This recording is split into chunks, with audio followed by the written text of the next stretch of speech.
इदं पूर्णात् पूर्णमुदच्यते पूर्णस्य पूर्णमादाय पूर्णमेवावशिष्यते। ॐ शान्तिः शान्तिः। ॐ सहना भवतु सहनौ भुनक्तु सह वीर्यं करवावहै तेजस्विनावधीतमस्तु मा विद्विषावहै।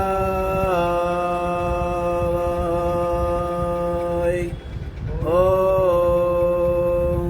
शान्तिः शान्तिः शान्तिः।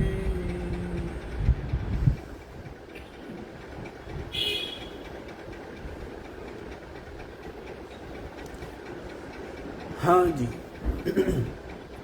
तो क्या विचार चल रहा है? नचिकेता को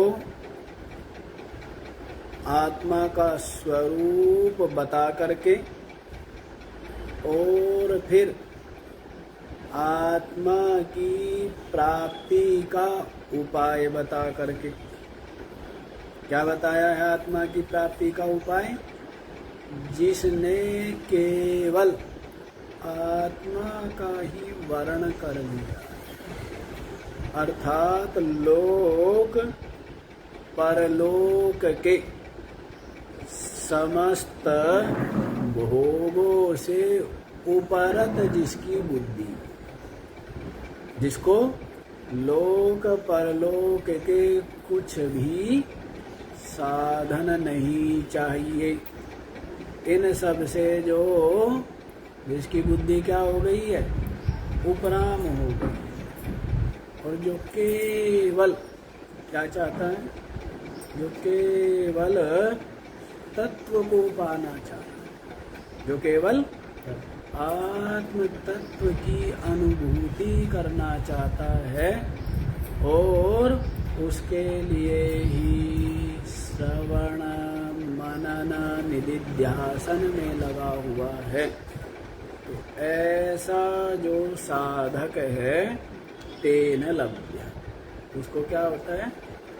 उसको इस आत्म तत्व की प्राप्ति होती है। और उसके सामने ये आत्मा अपना जो वास्तविक यथार्थ स्वरूप है उसको क्या करती है? प्रकट कर देती। ये बता दिया है। फिर साथ ही साथ ये बताया है कि इस आत्मा को कौन प्राप्त नहीं कर सकता। इस ब्रह्म ज्ञान का श्रवण करते हुए भी, मनन करते हुए भी कौन इस आत्म तत्व को प्राप्त नहीं कर पाता है? तो उसके लिए आप लोगों ने कल 24वें मंत्र का जो भाव अर्थ है उसका श्रवण किया, तो उसका भाष्य रह रहा है। अब आप लोग भाष्य देख लीजिए। न दुश्चरितात् प्रतिषिद्धात् श्रुति स्मृति अविहिता श्रुति स्मृत्य विहितात् अविहितात् पाप कर्मणः अविरतः अनुपरतः। न दुश्चरितात् माने जो दुश्चरित से जिसने छोड़ा नहीं, दुश्चरित को जिसने छोड़ा नहीं है। दुश्चरित क्या है जी? प्रतिषिद्धात्, जो क्या है? प्रतिषिद्ध, जो क्या है? निषिद्ध। निषिद्ध जो कर्म है उसको जिसने छोड़ा नहीं। आगे और व्याख्या कर दिया है।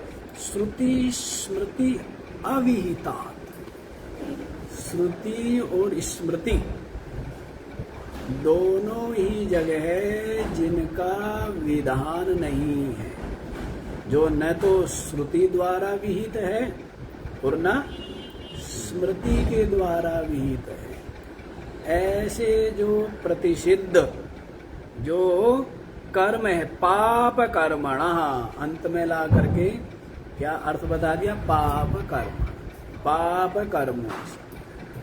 समझ आया क्या क्या बताया? पहले क्या बताया? दुष्चरित माने जो प्रतिषिद्ध कर्म है, प्रतिषिद्ध माने जो श्रुति और स्मृति के द्वारा विहित नहीं है। ऐसे पाप कर्मण अविरता अनुपारता, पाप कर्मों से जो हटा नहीं, पाप कर्मों से जिसका चित्त, जिसकी बुद्धि हटी नहीं है, उसको इस आत्म तत्व की प्राप्ति नहीं है। पाप कर्म क्या है? जो श्रुति स्मृति के द्वारा विहित नहीं है, ऐसे जो प्रतिषिद्ध कर्म हैं वे क्या हैं?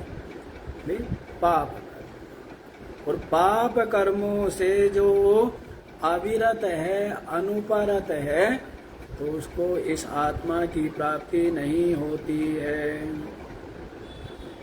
नापि इंद्रिय लोल्याद अशांत अनुपरतः, दूसरा शब्द आया था नाशांत, जिसकी इंद्रिया शांत नहीं। क्या बताया था? जिसकी इंद्रिया शांत नहीं है, माने इंद्रिय लोल्याद, जिसकी इंद्रिया क्या है? क्या हो रही है? निरंतर गतिशील, निरंतर घूम रही है। वो जो होता है ना पेंडुलम, उसको एक तरह से संस्कृत में क्या बोलते हैं? लोल्य।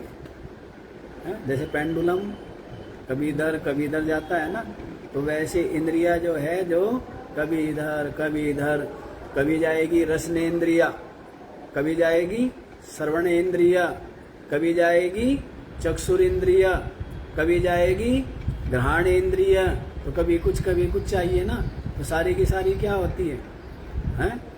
ऐसे एक आती है दूसरी जाती है, इस तरह चलता रहता है। तो जिसकी इंद्रिय लोल्याद, जिसकी इंद्रिया जो है वो क्या कर रही है, हैं? जिसकी इंद्रिया चंचल है, तो ऐसा जो अशांत है, अनुपरत है, जिनकी इंद्रिया विषयों से क्या हुई, उपरत नहीं। इंद्रियों को विषयों की क्या बनी हुई है, चाह बनी। इंद्रिया विषया सेवन और विषया प्राप्ति, इसके लिए निरंतर क्या है, निरंतर लगी हुई है, निरंतर चंचल है। तो ऐसा जो व्यक्ति है वो भी इस आत्म तत्व को प्राप्त नहीं कर सकता है।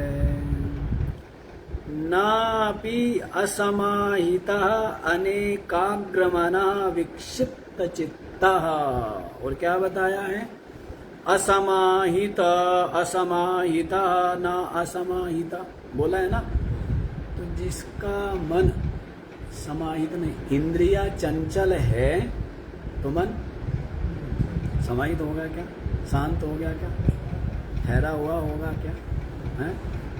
जब इंद्रिया, कल भी बताया ना गीता जी में, यदि इंद्रिया इंद्रियों के विषयों से क्या है, सिमटी हुई है, तस्य प्रज्ञा प्रतिष्ठित।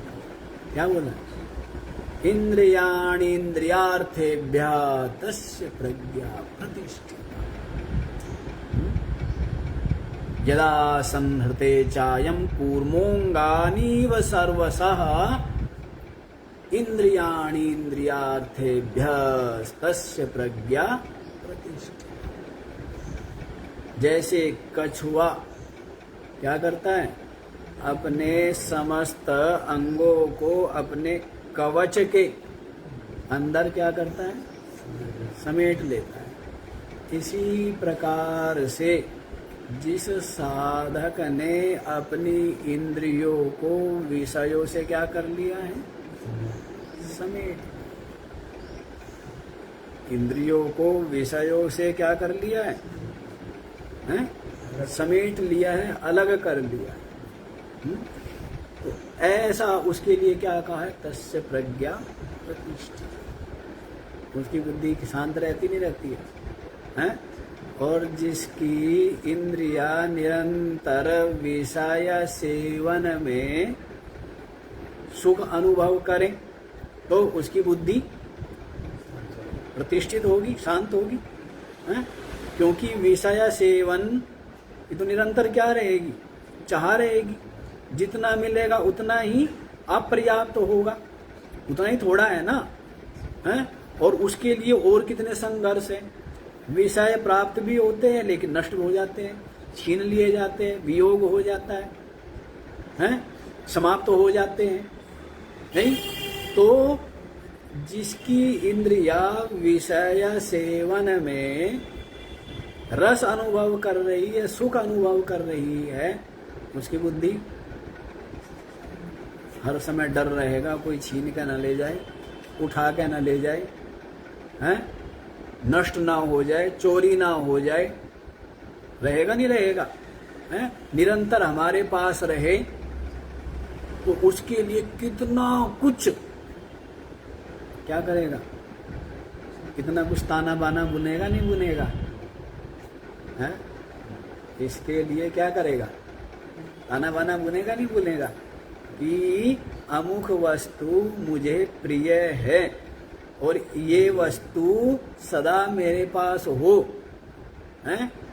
काल, कर्म, नियति, प्रारब्ध या कोई शत्रु या कि कोई भी मुझसे इसको छीन, हैं? तो इसके लिए कितना ताना बाना बुनेगा, नहीं बुनेगा।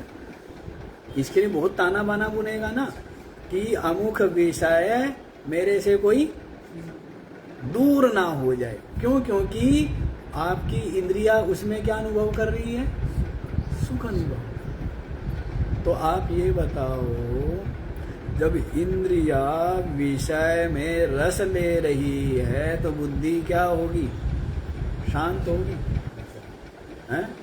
अशांत रहेगी। इसी के लिए तो कह रहे हैं, है ना? और जब बुद्धि अशांत है तो उसकी प्रज्ञा प्रतिष्ठित है। तो यहाँ पर भी इसी बात को कहा है, ना शांता माने जिसकी इंद्रिया शांत नहीं, इसी कारण से ना असमाहिता, इसी कारण से मन उसका क्या है, समाहित,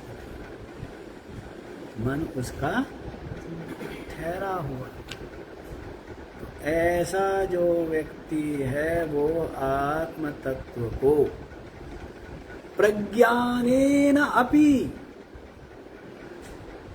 भले ही इस आत्मज्ञान को उसने क्या किया हुआ है, युक्ति, प्रमाण, तर्क आदि के द्वारा असंदिग्ध रूप से जिसको दृढ़ परोक्ष ज्ञान कर लिया है, लेकिन फिर भी उसको अपरोक्ष अनुभूति आत्म तत्व की नहीं। तो कहाँ लगा हुआ है, किसको महत्व दिया हुआ है, किसको, जगत को दिया हुआ है ना, इसको महत्व दिया हुआ है। इंद्रिया, मन, बुद्धि, चित्त किसको महत्व दे रहे, जगत को महत्व दे रहे हैं ना। तो आत्मानुभूति होगी। जिसके लिए जगत महत्वहीन हो गया, जिसके लिए जगत आसार दुख रूप हो गया, जिसके लिए जगत मिथ्या हो गया, उसको ही अपने आत्म तत्व का अपरोक्ष अनुभव। और जब तक द्वैत है, जगत है, तब तक आत्मानुभूति समझ आई बात। तो इस तरह जो असमाहित अनेकाग्र मना, जिसका मन एकाग्र नहीं है, विक्षिप्त चित्त, आगे बोल ही दिया है, जिसका चित्त क्या है, जिसका चित्त विक्षिप्त है, एकाग्र नहीं। असमाहित चित्तोपि सन समाधान फलार्थित्वात् नापि अशांत मानस व्यापृत चित्तः।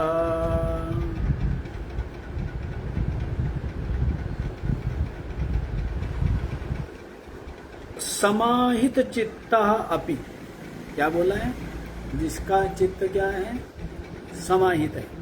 समाहित बोला है ना यहाँ पर, आगे क्या शब्द है, समाहित चित्तः अपि सन समाधान फलार्थित्वात् नापि अशांत मानसः व्यापृत चित्तः।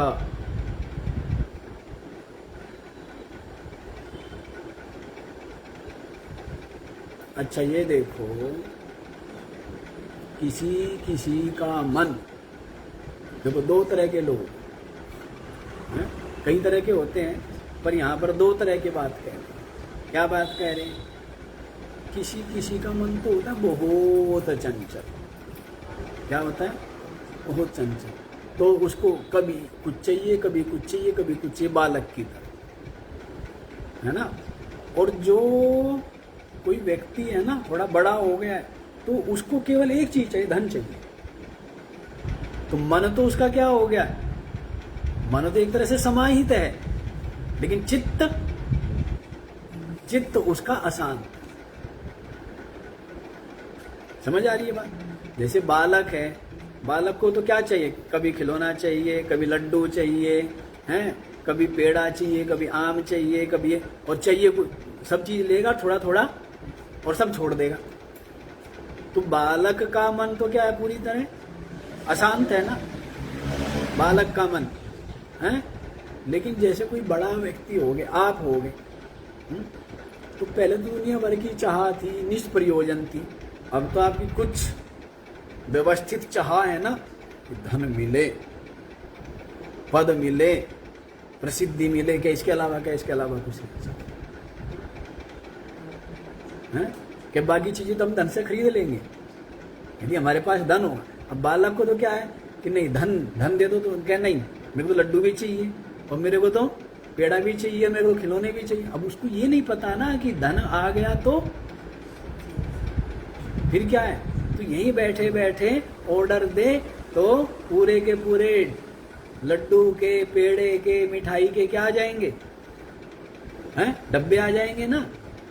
उसको नहीं पता ना इस चीज का, आपको पता है। तो इसलिए आपको क्या चाहिए, लड्डू चाहिए, पेड़े चाहिए, हैं, बालूशाही मरती, क्या नहीं, कुछ नहीं चाहिए, बस क्या चाहिए, पैसा। क्या जी, हम तो फिर क्या है, पैसा फेंक, तमाशा देख, या फिर तुम क्या पैसे से सब कुछ खरीद लेंगे, नहीं। तो इसलिए आपका जो मन है वो क्या है, मन तो समाहित है, लेकिन चित्त क्या है, चित्त तो अशांत है। कितना ही धन मिल जाए उतना ही कम है, कितना ही धन मिल जाए उतना ही क्या है, पर्याप्त है, कम है ना, है। तो उसी बात को यहाँ पर बता रहे हैं। देखो, समाहित चित्तोपि, चित्त भले ही समाहित है, समाधान फलार्थित्वात्, समाधान के फल की चाह रखता हुआ, अशांत मानस, माने व्यापृत चित्त, जिसका जो चित्त है वो अशांत। मन समाहित है और चित्त अशांत है, तो भी इस आत्मा की प्राप्ति नहीं हो सकती। समझ आई बात।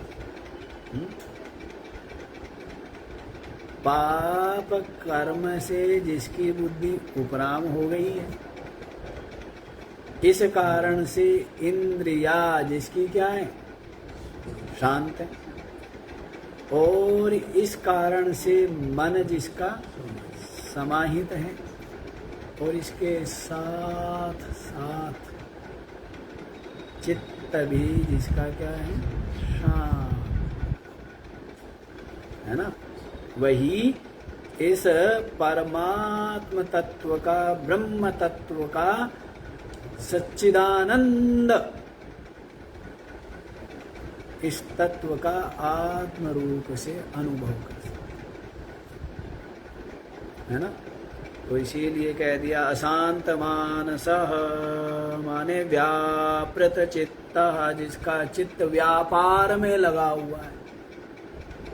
हाँ, लगा हुआ है, धन को पाने में लगा हुआ, पद को पाने में लगा हुआ, संसार में लगा हुआ है ना चित्त, और बड़ी एकाग्रता से लगे, नहीं लगे हुए, इतने तन्मय होके लगते हैं। यदि उसका 10% भी भजन में लग जाए तो परमात्मा मिल जाए, नहीं?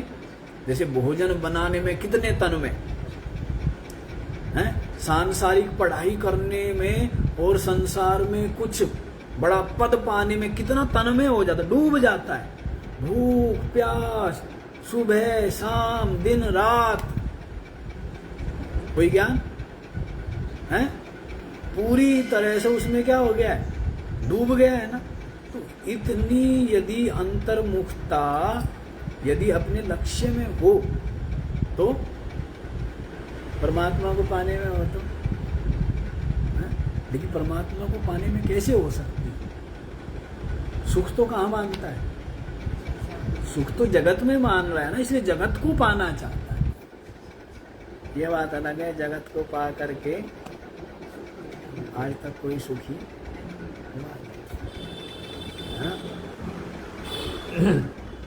जगत को पाके और जगत को छोड़ के सुखी हो जाता है।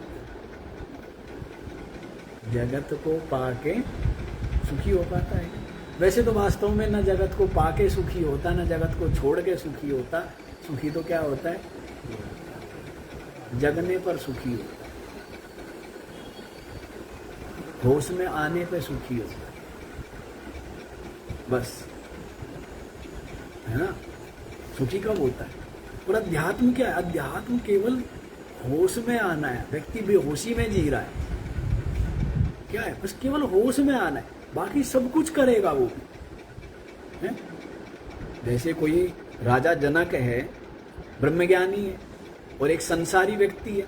राजा जनक भी वही कर रहे हैं, राजपाट भी कर रहे हैं, अपने संतान का पालन भी कर रहे हैं, जो दुष्ट अपराधी उनको दंड भी दे रहे हैं, सब कुछ कर रहे हैं। ऐसी काम दूसरा भी करता है, लेकिन दोनों में भेद है। एक क्या करता है, मोह में आके, लोभ में आके, स्वार्थ में आके, काम में आके, क्रोध में आके, अहंकार में आके कर रहा है। और राजा जनक कैसे कर रहे हैं?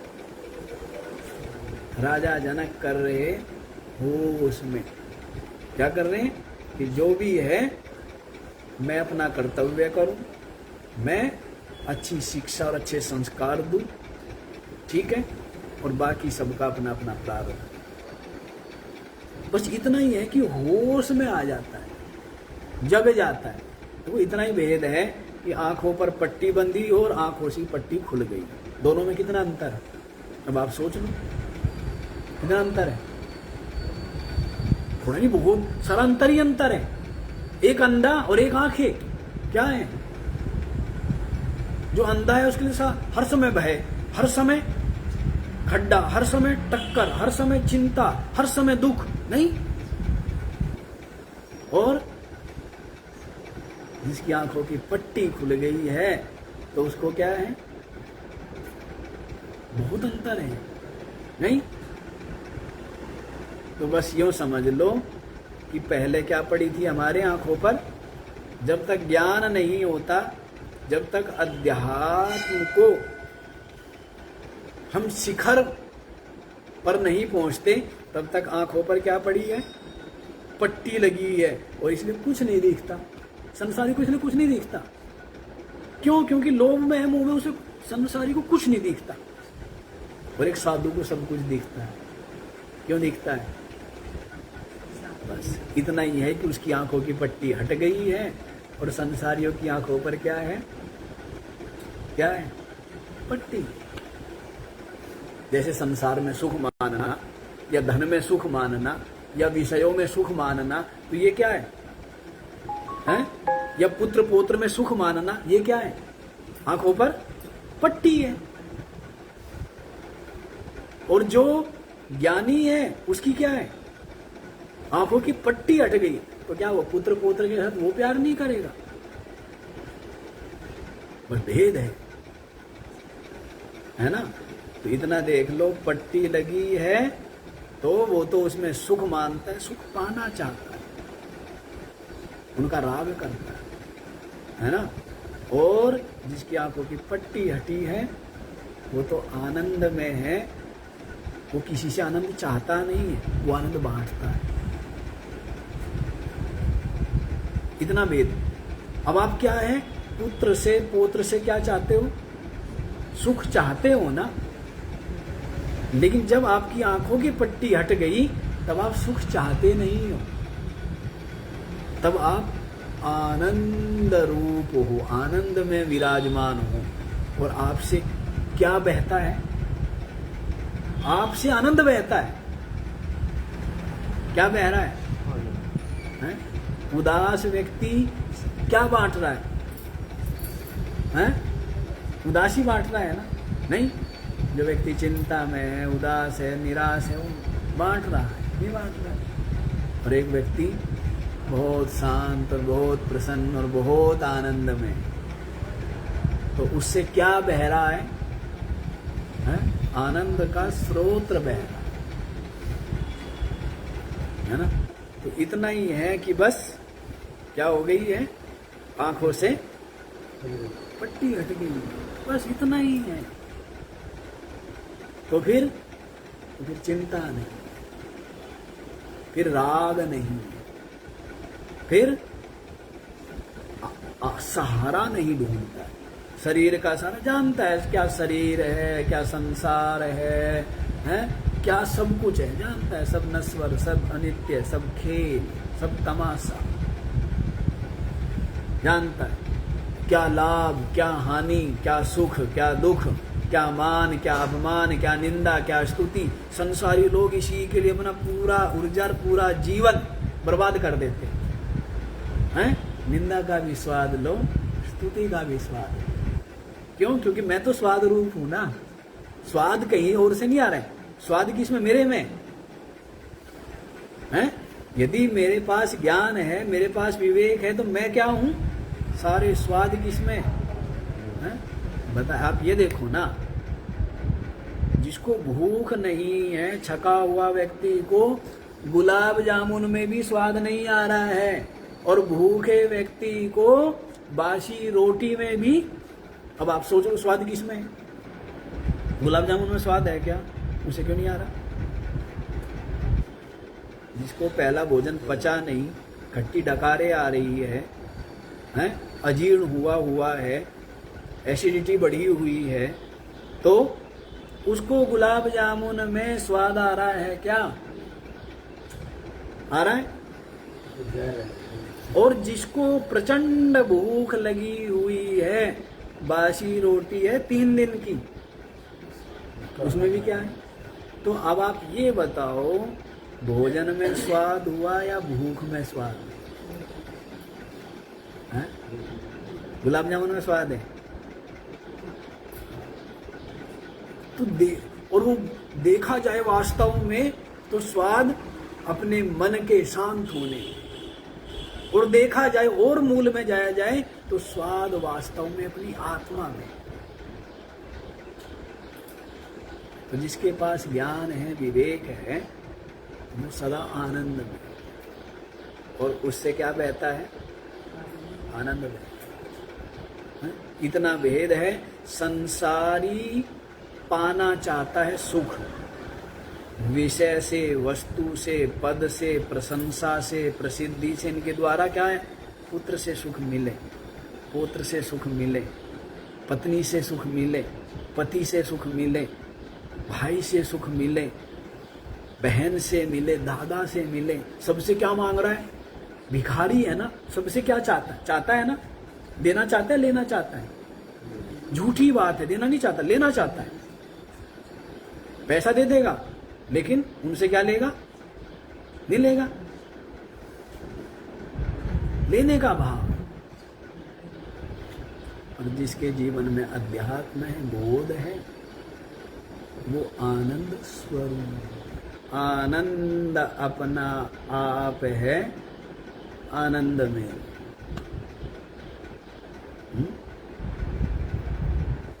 आनंद ही है ना। और उससे सहज ही है, जैसे पुष्प कोई यत्न नहीं करता है सुगंध फैलाने के लिए, है? उसकी उपस्थिति मात्र से ही क्या हो जाती है, वैसे ही वो कोई आनंद को बहाए उसके लिए कोई यत्न करे ऐसा नहीं है। जैसे पुष्प में सुवास है, ईख में मिठास है, वैसे ही जिसको बोध है वो आनंद में विराजमान है। और आनंद की सुगंध, गंदे आदमी से दुर्गंध निकलती रहती है। वो कोई कोशिश यत्न थोड़ा कर रहा है, जो नहाया नहीं 6 महीने से है, मैल नहीं उतारा, तो वो कोई यत्न कर रहा है क्या कि सबको दुर्गंध आवे? सहज ही नहीं। जैसे कूड़े से, गंदगी से सहज ही क्या आती है, और पुष्प से सहज ही क्या बहती है, वैसे ही जो बोधवान है तो उससे सहज ही क्या बह रहा है? आनंद। क्या बह रहा है? आनंद। ठीक है ना। चलो जी, बहुत दूर चले गए, यहीं पर आओ ना, कहाँ कहाँ दौड़ गए हैं। तो ऐसा मतलब यही है ज्ञान का, बोध का मतलब हमने बताया था। आंखों की पट्टी खुल गई है, आंखों की पट्टी पड़ी हो तो ठोकर लगेगी, सर फूटेगा, फिसलेगा, नाली में गिरेगा, खड्डे में गिरेगा, झाड़ी में फंसेगा। नहीं, आंखों पर पट्टी है तो, आंखों पर पट्टी नहीं है तो है? यदि आंखों पर पट्टी है, बिल्कुल सीधा रास्ता हो, तो भी डर है, तो भी गिरेगा ना, नाली में गिर जाए, कहीं भी टकराएगा, ठोकर लगेगी, फिसलेगा। और रास्ता टेढ़ा भी हो, झाड़ झंकाड़ भी हो, उबड़ खाबड़ भी हो, कंटीला पथरीला भी हो, खाई पहाड़ भी हो, लेकिन आंखों की पट्टी ना हो तो मेन तो पट्टी की बात है। तो अज्ञान की पट्टी बंधी है, तो इसीलिए हर समय क्या है? भय। भय है, दुख है, चिंता है, कष्ट है। और जिनकी पट्टी खुल गई है, अज्ञान की, अविद्या की पट्टी, आवरण हट गया है, तो कहीं भय है, कष्ट है, चिंता है, है ये बात। तो पट्टी क्या नहीं महाराज, बंदी रहने दो हमारी, पट्टी नहीं हटनी चाहिए। क्या अभी तो पोता हुआ है, अभी आप पट्टी खोल दोगे हैं? हम तो बहुत अरमा, जैसे ये होता है अविवेक। मनु को स्वयं, मनु जिसने वर मांग लिया कि क्या हो, हरि को बोला कि आप मेरे पुत्र रूप में जन्म ले, अवतरित हो, वही दशरथ बना। और वही क्या है, उनके पुत्र रूप में श्री राम हुआ। लेकिन ये शर्त रखी कि आप जब मेरे पुत्र बनो ना, कौशल्य ने तो ये रखा, शत्रुपा ने तो, कि आप मेरे पुत्र रूप में पैदा हो तो भी मेरे को ये पता रहे कि आप हरि। ये मेरा विवेक बना रहना चाहिए। लेकिन दशरथ ने कहा स्वाद नहीं आएगा, यदि बेटा नहीं मानूंगा ना, यदि मानूंगा कि तो भगवान है, तो स्वाद तो आएगा नहीं, मजादार समय तो भगवान है। तो मोह ऐसी चीज है, दशरथ ने कहा नहीं, मैं नहीं चाहता, मैं तो ये चाहता हूं, मैं इस बात को भूल जाऊं कि तू हरि है, बस मैं तो ये चाहता हूं कि तू खाली मेरा बेटा है, बस। क्योंकि मेरे को तो बेटे का वो क्या लेना है, सुख लेना। होता है नहीं होता है ऐसी बात? आदमी जानते हुए भी जगना हैं? क्यों? क्योंकि ये संसार है ही इस प्रकार का कि इसमें व्यक्ति क्या पाना चाहता है, इसमें रस मानता है, इसमें सुख पाना चाहता है। ये नहीं पता है कि इसमें जो थोड़ा बहुत सुख है उसमें दुख ज्यादा मिला हुआ है? ये किरकिरा है। क्या है ये? गुड़ जरूर है लेकिन किरकिरा है ना। गुड़ तो है, ये संसार क्या है लेकिन कैसा है? किरकिरा। तो किरकिरा में आनंद आता है, मीठा भी आ रहा है साथ साथ, तो कैसा लगता है? किरकिरा गुड़ दे दे आपको, किरकिरी चीनी चलेगी? क्यों भाई? तो दाल में जो पत्थर वत्थर रहते हैं तो फिर निकालते क्यों? चलने दिया करो ना। हैं? पत्थर वाली दाल, कुछ पत्थर, आनंद आता है? बताओ। तो किरकिरा गुड़ में स्वाद आएगा क्या? क्यों जी? स्वाद नहीं आता है। तो ये संसार तो ऐसा है, किरकिरा है। तो दशरथ जी ने कहा नहीं, मेरे को तो क्या है, मैं इस बात को मेरे को पता ही ना रहे, बिल्कुल भूल जाऊं कि हरि ही मेरे पुत्र रूप में आया है। मुझे तो सुख चाहिए पुत्र का। क्या मिला है ना? चाहा क्या?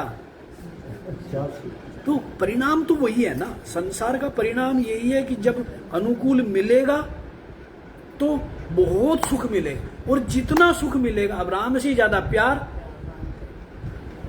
और राम के दूर होने पर प्राण निकल गए। तो जिससे जितना ज्यादा सुख मिलेगा, जिससे जितना ज्यादा प्यार होगा, वही उसके लिए परिणाम में उतना ही अधिक दुख देगा। परिणाम में वही जो पुत्र जितना प्यारा, एक पुत्र का इतना प्यार नहीं है, और एक पुत्र का जितना ज्यादा प्यार है उतना ही ज्यादा सुख मिल रहा है, और जितना ज्यादा सुख मिल रहा है उतना ही ज्यादा एक दिन क्या मिलेगा? जब वियोग होगा तब क्या होगा?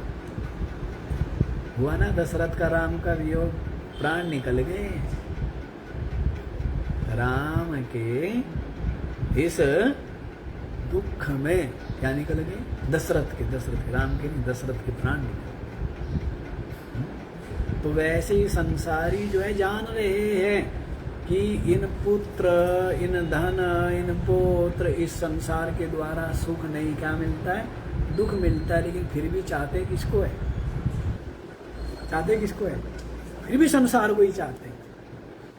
तो इसलिए चाहते नहीं कि हमारी अविद्या की पट्टी, चाहता है कोई? नहीं महाराज, दोनों हाथों से पकड़ी हुई है, यदि कोई खोले भी ना तो भी क्या करिए, दोनों हाथों से पकड़ लेता है, और फिर हाथ भी दूर कर देना तो दांतों से बीच लेता है। पट्टी ना खुल जाए मेरी। पट्टी खोलने में क्या लगता है? थोड़ी सी देर का काम है। हाँ, पर जो मन में बैठाया हुआ है ना कि ये पट्टी बंधी है, मुझे कितना सुख, कितना रस, कितना स्वाद आ रहा है? दादाजी हैं? क्या महाराज यूं हैं? कहते यूं स्वाद आता है कि कलेजा भी निकाल के दे दो। हैं? है ना? है? अब आप लोग कहोगे महाराज आपको सब पता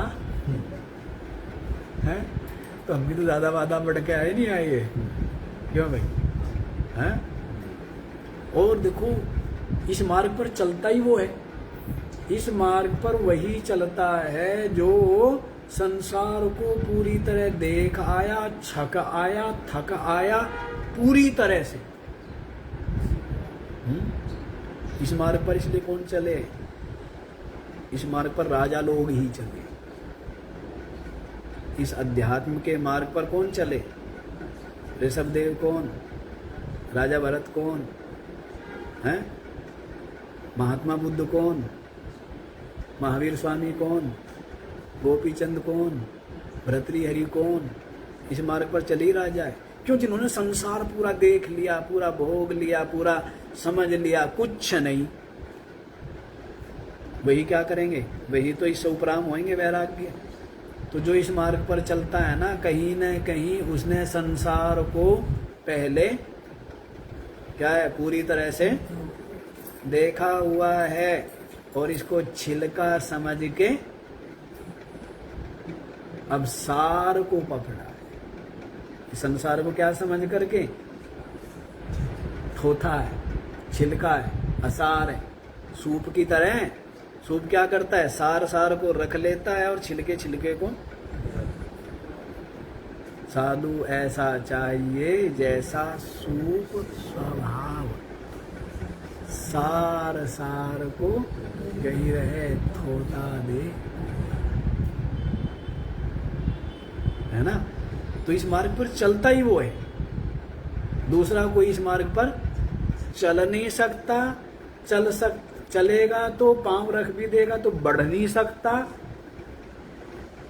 है ना, पहुंच नहीं सकता। कौन पांव रखेगा, कौन चलेगा, कौन बढ़ेगा, कौन पाएगा? जो संसार की वास्तविकता जान करके कि कुछ नहीं है, जितनी जल्दी उतनी जल्दी पट्टी खोल लो भाई, यही जीवन है। और कौन सा श्वास अंतिम हो जाए, नहीं तो फिर ये लौट करना पड़ेगा, कोई श्वास अंतिम हो उससे पहले पहले खुल जाए। ये अविद्या की पट्टी क्या हो, इस शरीर में जब तक श्वास चल रहे हैं ना, उससे, इसलिए कहा है ना वो कि आया था ना वो, शरीर के जाने से पहले ही, वैसे तो गीता में भी आया है, शक्नोति हैविया सोडुम प्राक शरीर विमोक्षणा, यह एव शरीर विमोक्षणात् प्राग एव, शरीर छूटने से पहले ही, यहां पर ही, माने इसी शरीर में और इस शरीर के छूटने से पहले ही जो समस्त संसार की वासनाओं से ऊपर उठ गया, जो संसार के को असार समझ गया है और इससे क्या हो गया, उपराम हो गया, सा योगी सा सुखी। श्री कृष्ण क्या कहते हैं, वही योगी है और वही सुखी, जो क्या है, अंतिम श्वास निकले शरीर से उससे पहले पहले संसार और लोक परलोक के समस्त विषय इनको असार समझ करके इनसे क्या हो गया है, इनकी चाह चित्त में नहीं। समझ आ रही? किसी भी विषय में सुख का लेस भी यदि समझता है और उनको चाहता है तो यही बंधन है, वो बंधन कुछ नहीं है। विषय में क्या मान करके सुख मानता है और निरंतर उनका ही चिंतन, उनकी प्राप्ति, उनका ही सेवन, उनका ही रक्षण, इसी में चित्त बंधा हुआ है, नहीं बंधा हुआ है? कहां बंधा? और कोई बंधन थोड़े है। जैसे किसी व्यक्ति को भोजन चाहिए, स्वादिष्ट भोजन, तो हर समय वही चिंतन, वही सेवन, वही प्राप्ति, वही रक्षण, वही उसी ख्याल में रहता है ना। सहज प्रारब्ध से मिले वो एक अलग बात है, वो बंधन नहीं है। उसका पहले चिंतन ना हो, बाद में चिंतन ना हो, सहज सुलभ है, प्राप्त है, तो उसका सेवन वो एक अलग चीज है। बांधता क्या है? बांधता तो चिंतन ही है ना। चित्त में जो लगाव है किसी भी विषय, वस्तु, पद, पदार्थ के प्रति, वही बंधन है ना। इसलिए जनक जो है, जनक जैसे जो तत्ववेत्ता है, बोधवान है, जगत में रहते हुए हैं, और यथा योग्य हैं, जो भी पदार्थ है उनका सेवन करते हुए भी बंधन में नहीं है। और एक जो है जंगल में है लेकिन चिंतन इसका विषय चिंतन है, तो वो वहां रहते हुए भी क्या है, बंधन। समझ आएगी? मतलब चित्त चित्त जो है इनकी चाह नहीं है, इनमें सुख का लेस नहीं है, इसलिए उनके चिंतन से, उनके राग से बंधा हुआ नहीं है। समझ आई बात? बहुत दूर पहुंच रहे हम लोग तो, यहाँ हो ना, है? पढ़ाने हैं क्या कहना कायदा, और करा देते क्या PhD, है? तो बात यही कि देखो क्या बात चल रही है। प्रज्ञानेन ब्रह्म विज्ञानेन एनं प्रकृतम आत्मानं आप्नुयात्। प्रज्ञानेन, प्रज्ञान के द्वारा माने ब्रह्म विज्ञानेन, ब्रह्म विज्ञान के द्वारा एनं प्रकृतम आत्मानं आप्नुयात्। ये जो प्रकृत वर्तमान में किसकी बात चल रही है? आत्मा की बात चल रही है ना। तो प्रकृतम माने जो प्रकृत में अभी जो विषय चल रहा है, प्रसंग चल रहा है, उसमें इस आत्मानम आप्नुयात्, इस आत्मा को प्राप्त करना। तो यहां पर क्या बताया है? अब इसका पिंडीभूत अर्थ बताते हैं। मतलब ये है जिसका पाप कर्मों से जिसकी बुद्धि हटी नहीं, इंद्रिया जिसकी शांत नहीं, और जिसका मन समाहित नहीं, चित्त जिसका शांत नहीं है ना, प्रज्ञानेन एनं न आप्नुयात्। इस ब्रह्म विज्ञान के ज्ञान के द्वारा भी वो इस आत्मा को प्राप्त नहीं करता। उसी को समझा रहे, देखो नीचे, यस्तु दुश्चरिताद विरतः। देखो आगे, जो दुश्चरित से विरत हो गया, जिसकी बुद्धि पाप कर्मों से हट गई है, इंद्रिय लोल्याच, और इंद्रिय की जो चंचलता है उससे भी जो दूर है, अर्थात इंद्रिया जिसकी शांत है, समाहित चित्तः, और मन जिसका क्या है? समाहित है। समाधान फलाद अपि उपशांत मानसः, और मन समाहित होने से चित्त जिसका क्या है? चित्त जिसका उपशांत। चित्त क्या है? मन जिसका समाहित हो गया, ठहर गया, इस कारण से अंतस में जो चित्त है वो भी क्या है? उपशांत, शांत। ऐसा आचार्यवान प्रज्ञानेन, ऐसा जो आचार्यवान है, अपने आप ही नहीं, किसके द्वारा? आचार्यवान पुरुषों में। जो आचार्यवान पुरुष है ना, जिसका कोई आचार्य है, सर पे कोई है आचार्य, जिसने, जिनके द्वारा युक्ति से, तर्क से, प्रमाण से, अनुभव से, जिसने तत्व को असंदिग्ध रूप से जाना है, ऐसा जो आचार्यवान पुरुष है, प्रज्ञानेन यथोक्तम आत्मानं प्राप्नोति इत्यर्थः। इस ब्रह्म ज्ञान के द्वारा जो यथोक्त आत्मा है उसको प्राप्त कर। आचार्य तो चाहिए ना। सुखदेव का कोई आचार्य नहीं था, गुरु नहीं था, हैं? तप के बल से, चिंतन के, मनन के बल से उसने आत्मा को जान तो लिया, लेकिन निश्चय नहीं हुआ, वापस लौट के आना पड़ा। पूछा, भाई ये बताओ, कौन कोई है इस धरती पर जो तत्ववेत्ता हो, जो ज्ञानी हो, कोई है? तो सबने कहा व्यास जी आपके पिताजी। पिताजी को छोड़ के भाग गया था ना, पिताजी को छोड़ के भाग गया था। तो आपके पिताजी है, बड़े ज्ञानी है, बड़े पंडित हैं, उन्होंने वेद का व्यास किया, एक वेद के 4 वेद बनाए, 18 पुराण लिखे, इतना विशाल महाभारत जिन्होंने लिखा है, उनके बराबर कोई पंडित ज्ञानी विद्वान कोई है नहीं। तो सुखदेव गए पिताजी के पास, पिताजी बड़े प्रसन्न हुए, आ गया मेरा बेटा, हैं? सुखदेव जी कहने लगे बेटे बेटे की बात छोड़ो, आप मुझे ये बताओ, हैं, परमात्मा का स्वरूप बताओ। परमात्मा का स्वरूप क्या है, परमात्मा प्राप्ति का मतलब क्या है? व्यास जी ने समझाया, समझ में नहीं। व्यास जी जान गए, पिताजी समझ रहा है ना, श्रद्धा नहीं है, श्रद्धा नहीं है इसलिए इसको ज्ञान होगा नहीं। पिताजी मान रहा है ना, तो इसलिए कहा कि हाँ भाई वहाँ जाओ। और देखो पिता जो होता है ना, पिता से आदमी कुछ ले भी नहीं पाता है। क्यों? क्योंकि पिता को देने की जल्दबाजी होती है, और देने की जितनी जल्दबाजी करोगे ना उतना ही गड़बड़ है।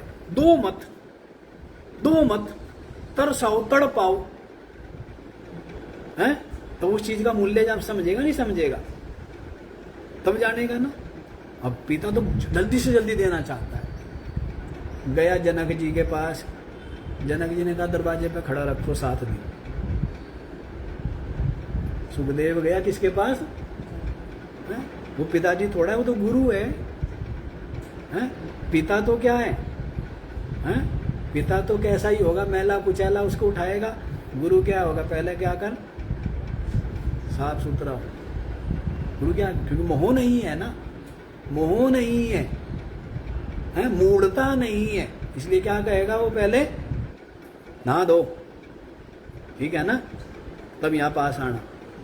तो गुरु ने तो क्या कहा? गया है, व्यास जी ने तुरंत, मेरे बेटा आ गया। हाँ बेटा क्या चाहिए तेरे को, बता तो, क्या क्या पाना है? तो ले पाया क्या सुखदेव? नहीं ले पाया।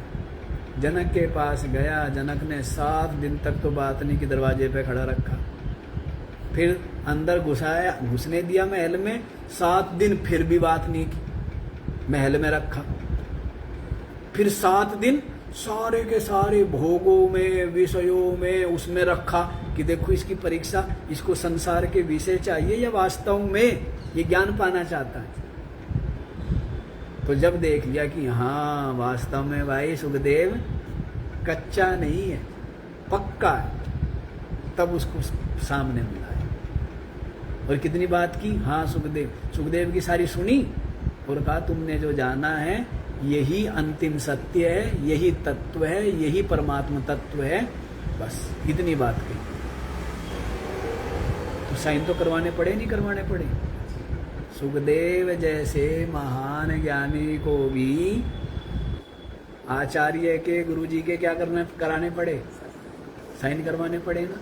तो वैसे यहाँ पर कह रहे हैं आचार्यवान पुरुषो वेदा, ऐसे श्रुति भी आती है कि आचार्यवान पुरुष ही जानता है, जो बिना अपनी बुद्धि से, अपनी बुद्धि बल से जानेगा वो जान करके भी अनजान ही रह जाएगा ना, नहीं रह जाएगा। पहुंच गया तो भी, अब जिसको पता ही ना हो ऋषिकेश आगे भी उसको क्या लगेगा? आंखों पर जिसकी पट्टी बंधी हुई है वो ऋषिकेश आ गया, तो ऋषिकेश आके भी ऋषिकेश आया क्या वो? हैं?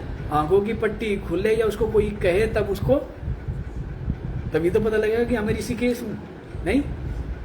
वैसे आचार्य बताते हैं।